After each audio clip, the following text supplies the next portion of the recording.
I am Dr. M.N. Rao, dermatologist, Barbie Vitiligo Super Specialty Clinic. So, చాలా మంది white patches రాగానే ఇక మాకు ఈ తెల్లపూత వచ్చేసింది, ఇంకా మాకు ఆల్టర్నేటివ్ లేదు అని శారీరకంగా మానసికంగా ముఖ్యంగా మానసికంగా చాలా టెన్షన్ పడతారు. సో అలా టెన్షన్ పడి అటు ఉద్యోగానికి వెళ్ళకుండా స్కూల్కి వెళ్ళకుండా సో ఇంట్లోనే ఉంటూ చాలా మాన్యతను ఫీల్ అవుతుంటారు.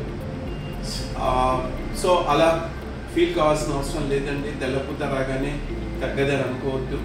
సో మీరు ఇమీడియట్గా పాండ్స్ కోల్డ్ క్రీమ్ అప్లై చేసి స్టార్ట్ చేయండి, లేకపోతే ఏ మాయిశ్చరైజర్ ఉన్నా అది స్టార్ట్ చేసేయండి. సో దీనికి లేటెస్ట్గా మనకి ఎన్నో రకాల కొత్త మందులు వచ్చాయి. జాక్ ఇన్నోవేటర్స్ అనే ట్యాబ్లెట్స్ వచ్చాయి, ఆయింట్మెంట్స్ వచ్చాయి. ప్లస్ ఈ అడ్వాన్స్డ్ లేజర్ ట్రీట్మెంట్ ఏదైతే ఉందో దీంతో జస్ట్ 2-3 వారాల్లోనే మనకు వైట్నెస్ బై పింకిష్నెస్ వస్తుంది. 5-6 వారాల్లోనే బ్లాక్ స్పాట్స్ వస్తాయి. 5-6 నెలల్లో మ్యాక్సిమం ప్రాబ్లం కవర్ అయిపోతుంది. ఒక పెదవులు, అరిచేతులు, అరికాళ్ళు, వేళ్ళ కొనలు ఉన్న ఏరియాస్ మాత్రం ఇంప్రూవ్మెంట్స్లో కావాలి. సో లేజర్ ట్రీట్మెంట్ ద్వారా, మంచి ప్రాపర్ మెడికేషన్ ద్వారా అండ్ ప్రాపర్ డైట్ కంట్రోల్ ద్వారా మనం ఈ విటిలిగో ప్రాబ్లమ్ని తగ్గింపు చేయవచ్చు. Don't worry.